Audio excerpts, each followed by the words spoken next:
एक दिन गौतम बुद्ध अपने शिष्यों के साथ एकदम शांत बैठे हुए थे। उन्हें इस प्रकार बैठे हुए देख शिष्य चिंतित हुए कि कहीं वह अस्वस्थ तो नहीं है। एक शिष्य ने उनसे पूछा कि आज वह मौन क्यों बैठे हैं, क्या शिष्यों से कोई गलती हो गई है।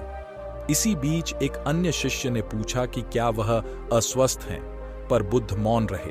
तभी कुछ दूर खड़ा व्यक्ति जोर से चिल्लाया, आज मुझे सभा में बैठने की अनुमति क्यों नहीं दी गई है। बुद्ध आंखें बंद करके ध्यान मग्न हो गए।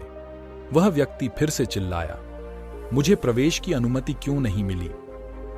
इसी बीच एक उदार शिष्य ने उसका पक्ष लेते हुए कहा कि उसे सभा में आने की अनुमति प्रदान की जाए।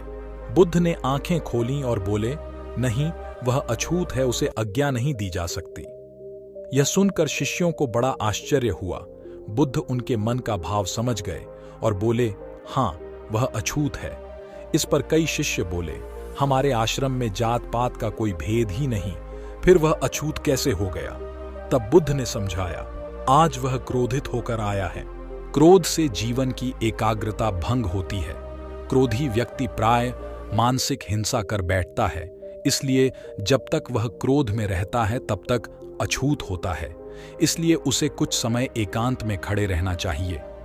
क्रोधित शिष्य भी बुद्ध की बातें सुन रहा था। पश्चाताप की अग्नि में तपकर वह समझ चुका था कि अहिंसा ही मनुष्य का महान कर्तव्य व परम धर्म है। वह बुद्ध के चरणों में गिर पड़ा और कभी क्रोध न करने का प्रण लिया। आशय यह है कि क्रोध के कारण व्यक्ति अनर्थ कर बैठता है और पश्चाताप उसे बाद में होता है, जिसका कोई लाभ नहीं मिलता। इसलिए हमें क्रोध नहीं करना चाहिए। असल मायने में क्रोधित व्यक्ति अछूत हो जाता है और उसे अकेला छोड़ देना चाहिए।